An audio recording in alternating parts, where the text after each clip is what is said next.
Hello, San Jose Police? Hello? San Jose Police? She's probably gonna be 10 by 5. Oh, yeah. Yeah. Oh, yeah. On September 13th, 2018, Karen Navarra, a 67-year-old woman from San Jose, was found dead in her home.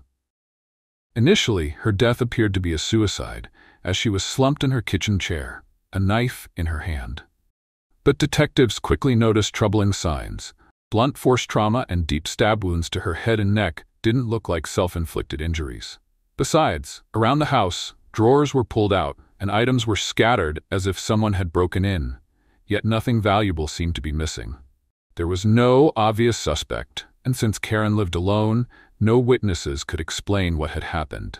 Just when it seemed like the case had hit a dead end, two unlikely sources brought a breakthrough: Karen's Fitbit and her neighbor's Ring doorbell. Who would have thought these gadgets could hold the key to solving a murder? Before we start, don't forget to subscribe and hit the notification bell so you never miss our latest videos. Karen Navarra, fondly known as Cookie by her family and friends, was born on October 7, 1950, in California. She grew up on a ranch in Warner Heights with her parents, Adele and Dominic Navarra. Dominic owned a pharmacy, and Karen was always by his side, helping out and learning the ropes. Later, she pursued a science degree at a local university, and soon after graduation, she landed a job as a pharmacy technician at San Jose Hospital. She loved her work so much that even by the age of 67, she was still dedicated to this job there. Tragedy struck in 1996 when Karen's father passed away, followed shortly by her grandmother. Following her grandmother's passing, Karen inherited a house in San Jose, which was conveniently close to her job. Though she lived there alone, Karen wasn't entirely without company. She had two beloved cats whom she treated like family. Living alone wasn't unusual for someone her age. According to California census data, about 36% of women over 65 live alone. And Karen was one of them. But she stayed connected with family, who lived in the surrounding areas. Even if they didn't visit frequently, they often called to check in. Karen actually had an active life. She was known for being cheerful and kind to everyone at the hospital where she worked. Karen cared about her health and wanted to stay fit, so she bought a Fitbit to track her steps and keep herself active. She kept busy juggling work, home, and her garden, which she loved tending. According to her mother, Karen hadn't been in a romantic relationship for a long time, but she didn't seem to mind. She appeared content living with her cats and enjoying her quiet life. But everything changed on September 8, 2018. Known for her dedication and reliability, Karen never missed a day without a reason. That's why when she didn't come to work on Monday, September 10th, her coworkers immediately noticed. At first, they tried not to overreact. Maybe she wasn't feeling well or had some urgent personal matter. But when Karen didn't show up again on Tuesday, concern turned into real worry. It was completely unlike her to skip work without any explanation.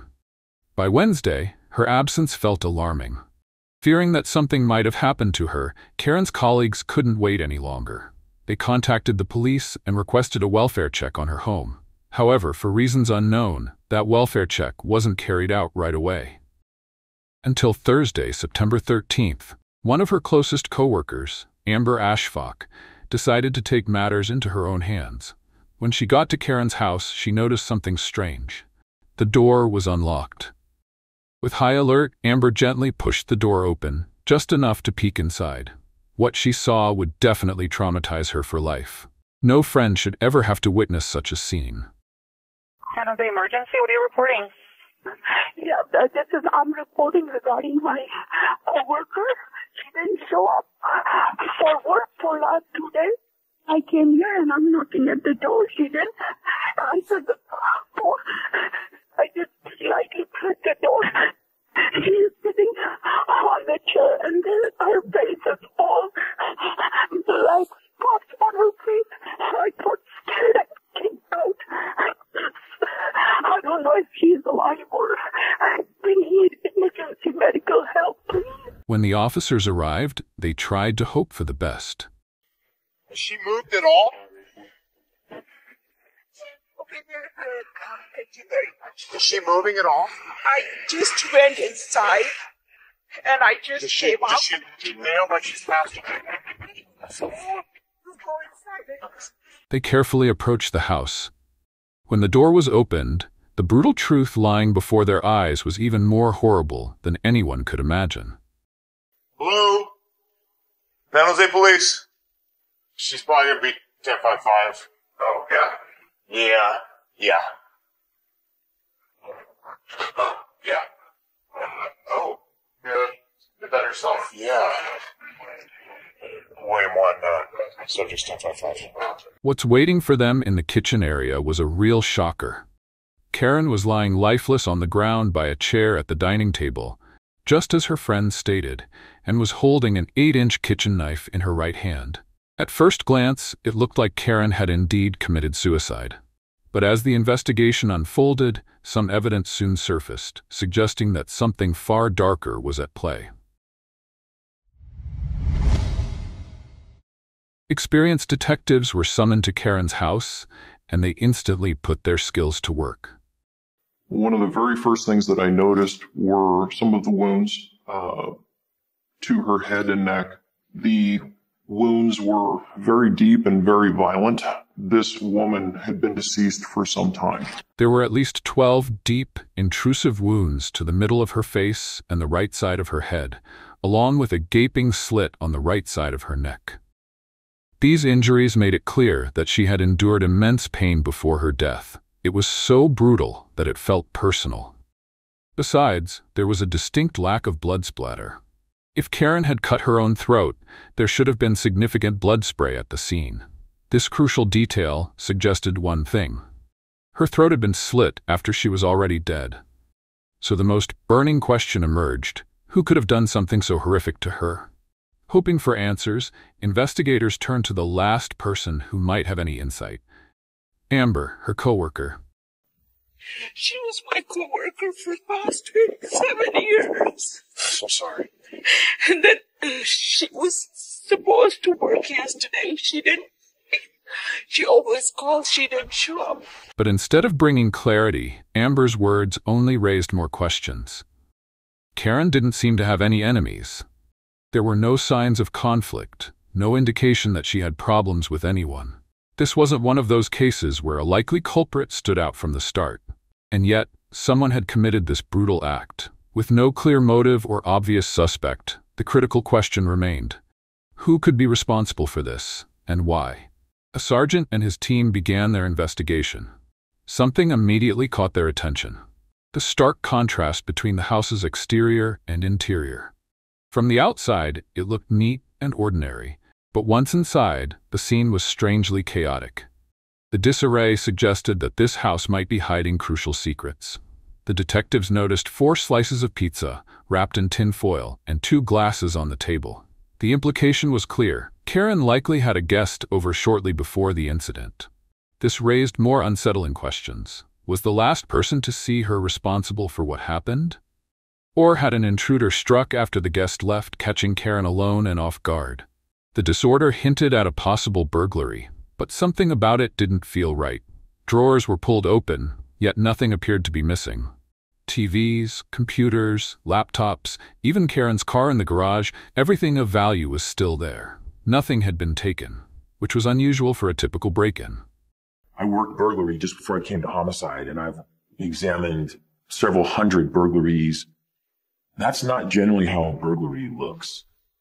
This definitely wasn't a random act of violence or a robbery gone wrong, but far more calculated. It's the work of a mastermind who knew exactly what they were doing. We had our concerns that the scene had been staged. Just too many things don't add up. So the initial thoughts were, it's undetermined. We're going to treat this as a homicide. Despite searching Karen's home and interviewing her close friends, detectives still struggled to find a clear timeline of her death. But while closely examining Karen's body, they noticed a small but crucial detail. She was wearing a black Fitbit on her left wrist. That little device, designed to track fitness data, stored more than just steps, it tracked her heart rate too. If the Fitbit had recorded the exact moment her heart stopped, it could give investigators the precise time of her death. It was a breakthrough unlike anything the detectives had encountered before. They knew the Fitbit data could be vital, but accessing it wouldn't be easy. They needed a warrant, and getting one would take time. So while waiting for one, they focused on other evidence. Starting with Karen's autopsy, what they discovered next sent chills down their spines.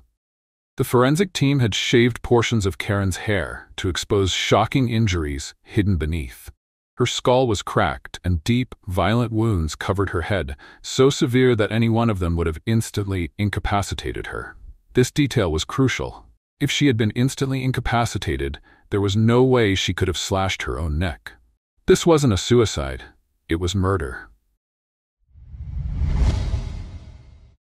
With that concrete proof, detectives intensified their efforts to find the killer. One key clue surfaced during the search of Karen's home, a receipt from a nearby grocery store. It was time-stamped September 7th at 4:27 p.m. This became a crucial lead. Had Karen been with someone that day? Did she meet someone after shopping? Determined to find out, detectives visited the grocery store and reviewed surveillance footage. The video showed Karen entering the store alone, shopping calmly, and appearing completely at ease. More importantly, when she left, there was no sign of anyone following her. This ruled out the possibility of a stalker. At 4:30 p.m. on September 7th, Karen was alive and well. But then came the chilling question. Who did she meet after her last errand? The receipt hinted at food for many, but there was no one to account for. Detectives pressed on, interviewing Karen's neighbors. Some recalled seeing her walking her dog on the morning of September 7th. Others mentioned hearing loud music coming from her house a few nights prior. Unfortunately, none of these leads provided answers about the events leading to her death. Since Karen lived alone and had no close relatives besides her parents, detectives turned to the one source who might know something more: her mother, Adele, and stepfather, Tony Aiello. The coroner had already delivered the tragic news to them, but investigators wasted no time. We are charged with finding out what happened, getting to the truth, and figuring out who did what. Yeah. We're going to ask you a lot of questions. Please. It's okay. I'm trying to think I want to answer them because we got to catch this person. Adele was Karen's biological mother. After Karen's father passed away, Adele remarried Tony, a Korean War veteran, and he had been a part of the family for the past 8 years. However, Karen also had an older sibling, a brother from Adele's first marriage, who had tragically died in a motorcycle accident when Karen was just a teenager. According to Adele, her brother's death deeply affected Karen. It left an emotional scar, causing her to withdraw from those closest to her. She became more reserved, keeping much of her personal life to herself. After learning about Karen's troubled past, detectives turned their attention to Adele and Tony, asking them about the last time they had seen her, hoping to piece together the events leading up to that fateful day. I brought the pizza with them. So she and had the a... cookies in a Ziploc bag. Okay. And it's the cookies that I make. What day was that? Saturday. Do you remember about what time it was? Around a little after 3 o'clock, wasn't it? Yeah, it was middle of the afternoon sometime. So Saturday the 8th, about 3 p.m. So there was nobody else that was there when you got there. Did she mention that she was going to have anybody over? Yeah, she said she could have a company. When I brought the pizza and the cookies over there, she goes, "Oh boy, we got pizza, we're going to have a party with my friends." Tony mentioned that he had visited Karen's house on September 8th around 3 p.m. to drop off some pizza and cookies. He said everything seemed normal during his visit. Karen appeared fine, and they spent some time together without any signs of tension or trouble. But as the conversation continued, Tony revealed something that gave investigators a new significant lead. He mentioned seeing Karen's car pass by their house later that same day. What caught his attention was that she was not alone. And there was a person on the other side, which you can't tell if it was a he or she.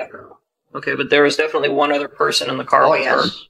Tony couldn't identify the person, but he believed it happened sometime after his visit, raising the possibility that this unknown individual might have played a role in Karen's murder. They could very well be the last one to see her alive, or they themselves had an ill intention with her. Detectives began searching for additional surveillance footage near Tony's house to verify his claim. CCTV footage along any possible route Karen might have taken past her mother and stepfather's house were retrieved. However, there was an unexpected problem. The area had low crime rates, meaning most houses didn't have cameras pointed toward the road. Instead, they only had cameras facing their doorsteps or driveways, which didn't help the investigation. After combing through several properties, the detectives finally recovered footage from a single camera positioned across the street. This one offered a clear view of the neighborhood and seemed promising. But as they reviewed the footage, there was no sign of Karen's car. They didn't spot it passing by at any point during the time Tony claimed he saw her. Thinking Tony might have mixed up the times, they expanded their search, reviewing footage from later that day.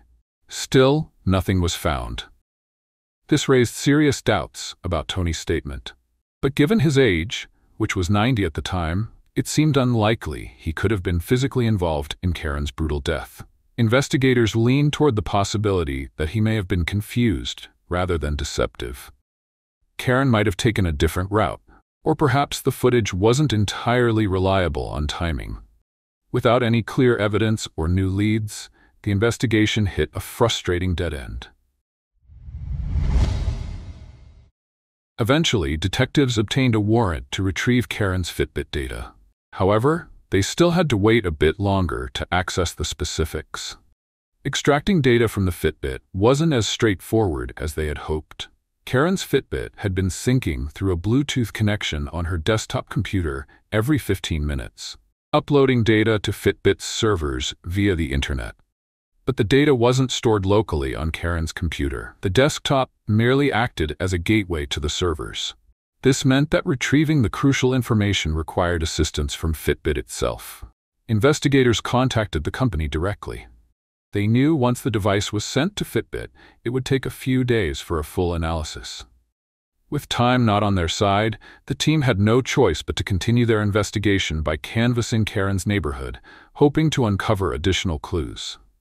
That's when they found something unexpected: a Ring doorbell camera on a nearby house that had captured activity outside Karen's home.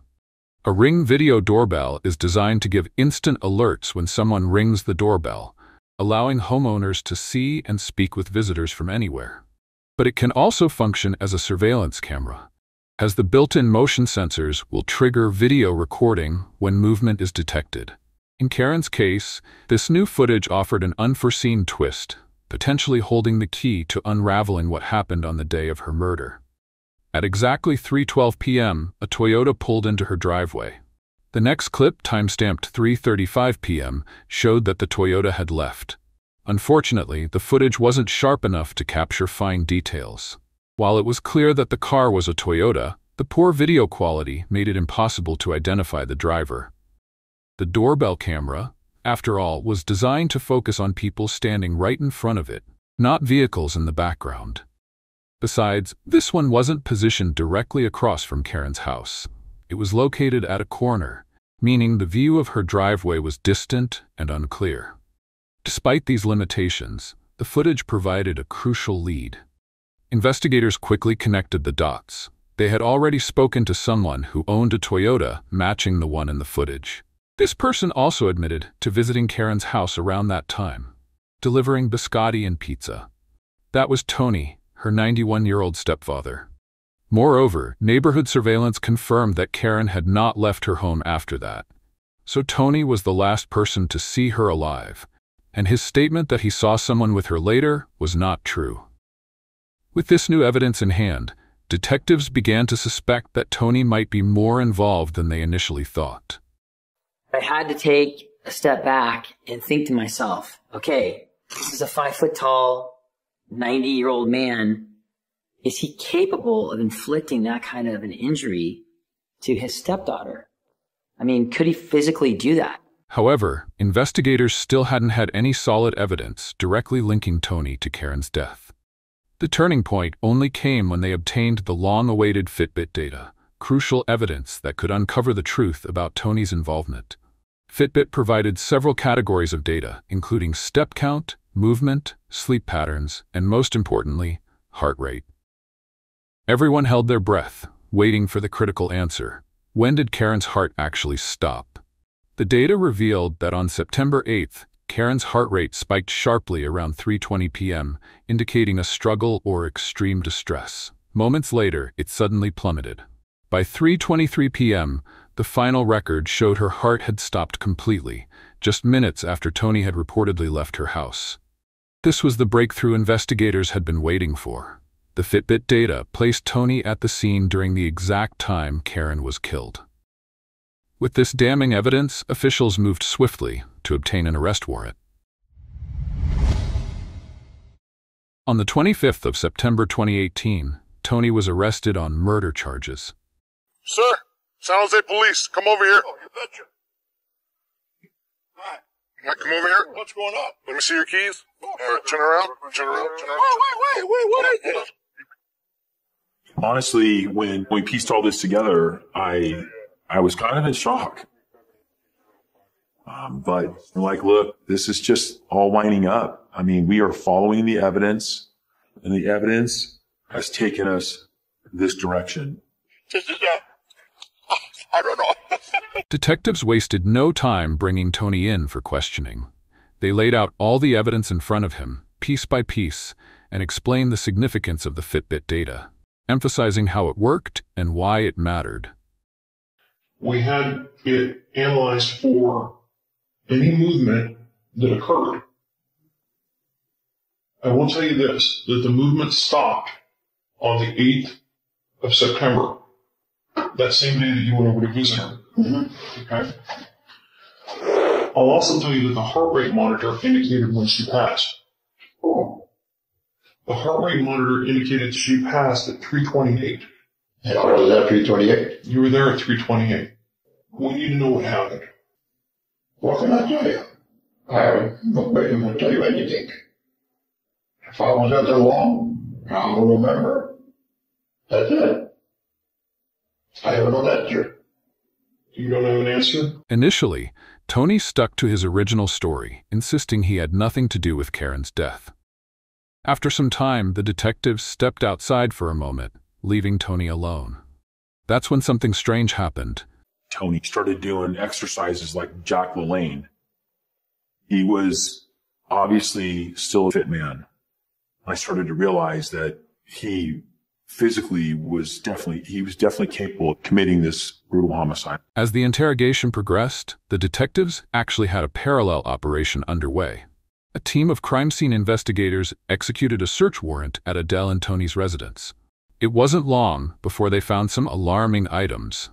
A small axe and a large butcher's meat cleaver with the same brand as the knife Karen held in her hand. But that wasn't all. They even found traces of blood on the sink, partially washed away. Especially, they uncovered bloodstains on several shirts and a camouflage raincoat, which was tucked away inside a shed on the property. Back in the interrogation room, detectives intensified their questioning, confronting Tony with the mounting evidence. The harder they pressed, the more excuses he came up with. When asked about the same brand cleaver, Tony brushed it off, explaining that he had been a butcher at one point in his life, so the knives were simply hand-me-downs, something families shared over time. And then about the bloody shirts, he said it was probably his own blood, as he had chopped himself many times. All these items were seized and sent to the lab for DNA testing.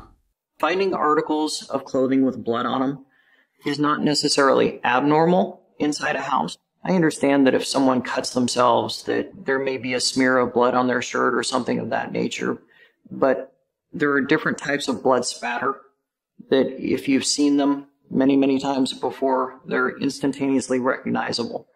And that's what I was told was found on some of these shirts. Tony tried to explain that he had cut himself, but we actually looked at Tony physically. We looked at basically his entire body, and we found no indications of fresh cuts, no indications of healing cuts. So his statement didn't make sense. Tony became visibly more anxious and confused.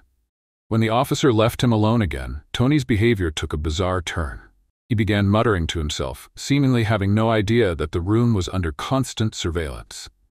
This was the exact moment he made a critical mistake.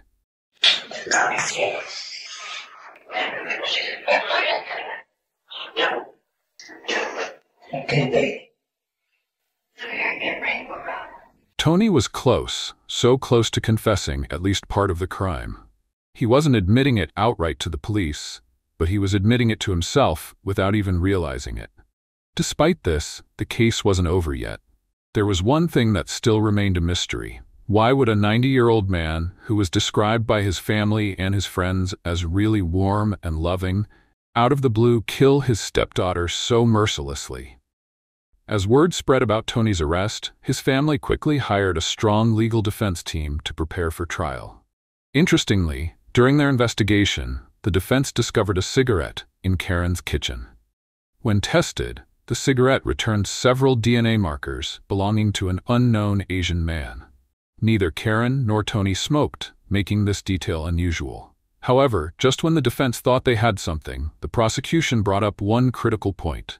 The cigarette had no blood splatter on it, but was found on top of a blood-stained surface. It may have been placed there after the crime, perhaps in an attempt to frame someone else or divert suspicion. Then, detectives discovered something that shed light on Tony's possible motive. During the search of Tony and Adele's home, they found notes indicating concerns about estate transfers and financial troubles. It became apparent that Tony had been denied loans and was likely strapped for cash. There was also mention of a life insurance policy that Adele would have received upon Karen's death. Detectives began to believe that greed, possibly the promise of money, might have driven Tony to commit this brutal crime. And finally, the DNA test results for the blood found on Tony's jacket came back. The lab confirmed that the blood on the sleeve of Tony's camouflage jacket actually belonged to Karen. This was concrete, indisputable evidence linking Tony directly to the crime. Unlike the digital data from the Fitbit and Ring doorbell, which could potentially be challenged in court for inaccuracies, the DNA evidence was rock solid.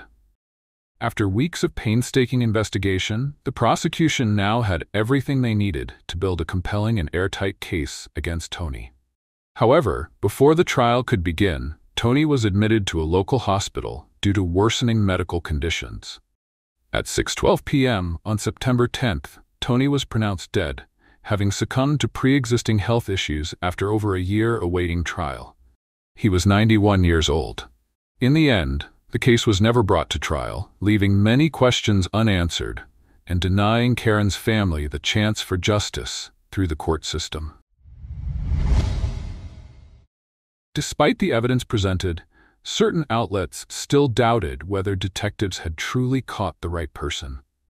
How a frail 90-year-old man suffering from an arthritic hip could have overpowered and killed Karen in such a brutal manner, and after that, even go out of his way to stage Karen's apparent suicide, disrupt the house to simulate a botched robbery, and plant a cigarette as a potential decoy. Tony's documented short-term memory issues further complicated the narrative. Both the defense and prosecution highlighted his memory lapses in their arguments. Could Tony have committed the crime, but later forgotten the details due to his condition? Furthermore, Tony's had a medical condition that caused his blood to clot rapidly, leading to easy bruising. If Tony had been involved in a violent struggle with Karen, it seemed likely that he would have displayed visible bruises or marks, but no such injuries were found on his body. The reliability of the Fitbit data was also questioned. While groundbreaking in its use, Fitbit devices are known to have occasional inaccuracies. Critics argued that basing part of the case timeline on potentially flawed data definitely left room for doubt. Throughout Tony's incarceration, his wife Adele stood steadfastly by his side. She firmly believed in his innocence, insisting until his dying day that the authorities had arrested the wrong man. Even now, Adele maintains that Tony was not responsible for Karen's murder, and that investigators failed to pursue other potential leads. As Karen used to mention, someone was watching her in the months leading up to her death. It remains unclear whether detectives thoroughly followed up on this disturbing detail. Without a trial or a clear resolution, the mystery surrounding Karen's death remains clouded, leaving her family without the closure they deserved. Even though the case never proceeded to trial, it underscores the growing importance of digital evidence in modern investigations. What do you think about this case? Do you believe the investigators were correct, or was Tony truly innocent, as his family claimed? We'd love to hear your thoughts, so be sure to leave a comment below. Thank you for your support, and if you have a case you'd like us to cover, feel free to contact us. Until next time, stay safe.